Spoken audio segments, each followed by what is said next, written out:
you, Mr. President. Forestry Corporation of New South Wales does a better job in managing its estate than the New South Wales National Parks does. I challenge you to prove me wrong. The New South Wales Government published a new glossy white report entitled Biodiversity Report and Outlook for 2024, which appears to indirectly paint a concerning and deteriorating picture of biodiversity in New South Wales.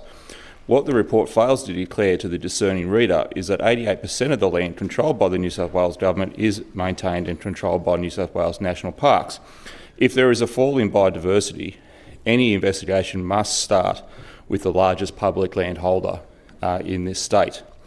Figures for the work done by the New South Wales National Parks have always previously been available since 2013, yet a Freedom of Information request earlier this year regarding what works and costs the National Parks apply to the state park system delivered nil results. The latest figures from 2013 found that New South Wales National Parks spent $7.11 per hectare, or $50 million, on fire management, while Forestry Corporation spent $2.18 per hectare. For pest and weed management, New South Wales National Park spent $4.79 per hectare, about $34.5 million, and Forestry Corp New South Wales spent 32 cents per hectare. It's been widely suspected that Forestry Corp New South Wales does a better job at managing its state than the New South Wales National Parks, and this report all but confirms it through admission, even if that wasn't its intent.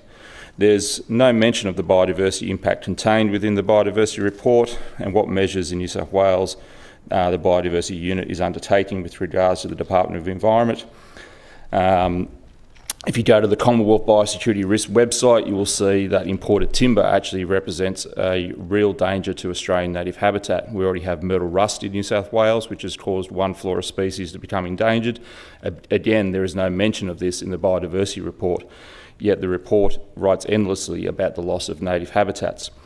In the 2019-20 wildfires, all the wildfires started and came out of New South Wales National Parks. The ferocity and intensity of these wildfires turned native forests into moonscapes and adversely altered the soil profiles that impacted future regrowth. The biodiversity report does not mention wildfires or their impact on native habitats. However, it does tell that the 2019 and 20 bushfires reduced the area of habitat for many species, increasing their risk of extinction. With burnt habitat may take decades to recover.